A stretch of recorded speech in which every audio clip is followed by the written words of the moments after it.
Many Muslims, the Muslim, your father is a Muslim. This atheist is thinking that the God my father worships cannot be God. So I congratulate him because he has said the first part of the Islam, Ishada la ilaha, there is no God. What I have to do is illallah, which I shall do inshallah. Half my job is done. To the Christian, first I have to prove that the God is worshipping is wrong. Jesus Christ, peace be upon him. To the Hindu, I have to first waste half my time in proving the God is worshipping is wrong and then prove Allah. Here half my job is done. So I congratulate him. After I congratulate him, I ask him a question. That if suppose there is an object, there is an equipment who no one in the world has seen, if it's brought in front of you, and the question is asked, who is the first person who will be able to tell you the mechanism of this object, of this equipment, who no one has seen? He will say, maybe the manufacturer, he may say the producer, he may say creator, he may say inventor, whatever, it will be somewhat similar. Either manufacturer, creator, inventor, producer, maker. Don't grapple with the word. Then ask him the question, that how did our universe come into existence?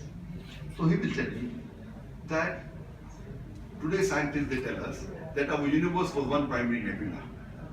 And then there was a secondary separation, Big Bang, which gave rise to galaxies, the stars, the planets, and the earth on which we live.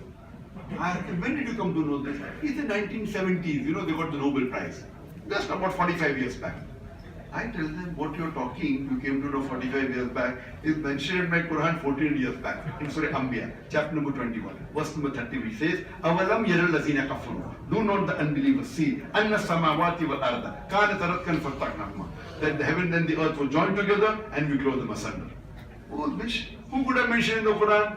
He may say, maybe it's fluke, don't argue. I ask him the next question. What is the shape of the earth? He will tell me that previously people thought the world was flat. But today we have come to know it's spherical. I said, when did you come to know? He will tell me the first person who proved that the earth is spherical was in 1577 when Sir Francis Drake sailed around the earth. About 450 years back. I said, this is mentioned in the Quran 14 years ago. In Surah Naziyat, chapter number 79, verse number 30. وَالْأَرْضَ بَعْدَ ذَلِكَ دَحَاهَا. And thereafter, we have made the earth egg-shaped. Dahaha, one of its meaning expands. The other meaning is coming from the Arabic word duya, which means an egg. And we know the earth is not completely round like a ball. It is geospherical in shape. It is flattened from the pole. And the word dahaha doesn't refer to a normal egg. It specifically refers to the egg of an ostrich or the place where the ostrich lays the egg. And if you see the egg of an ostrich, that too is geospherical in shape. So who could have mentioned in the Quran 14 years ago that the earth is geospherical, not only round? Oh, maybe your Prophet Muhammad was a very intelligent man. Don't worry, don't argue. Next question. The light of the moon, is it its own light or reflected light?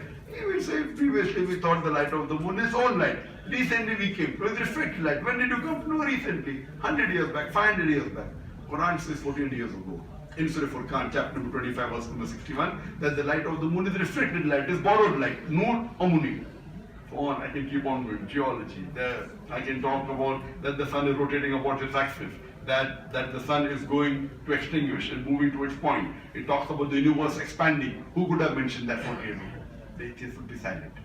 Quran speaks about water cycle so many years back in several places. Quran speaks about oceanology. Salt and sweet water, there's a barrier between them. The Quran speaks about that the mountains are specks. Allah says in the Quran, وَالْجِبَالَ أَوْتَادًا, the mountains are specks. Quran speaks about biology, about botany, everything made from water. In Surah Anbiya, chapter 21, verse 30. Allah says that everything is made in sexes, male and female. In Surah Ra, chapter number 13, verse number 3. The Quran speaks about embryology, about fingerprinting, on and on. Who could have mentioned that?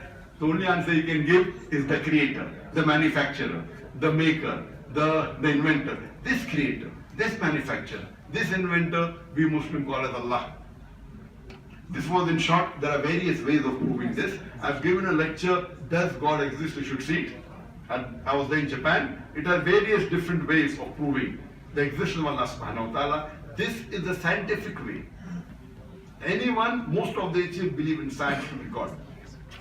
They believe science is everything, ultimate. So we have to use their yardstick, the science, and compare with our yardstick. I'm not trying to prove Quran through science. I'm trying to get their yardstick the science and our yardstick the Quran and proving that our yardstick the Quran is far superior than your yardstick. And with the help of science and Quran, Alhamdulillah, you can prove the existence of Allah subhanahu wa ta'ala. And today, there are many atheists like Richard Dawkins, etc. Hitchens were there.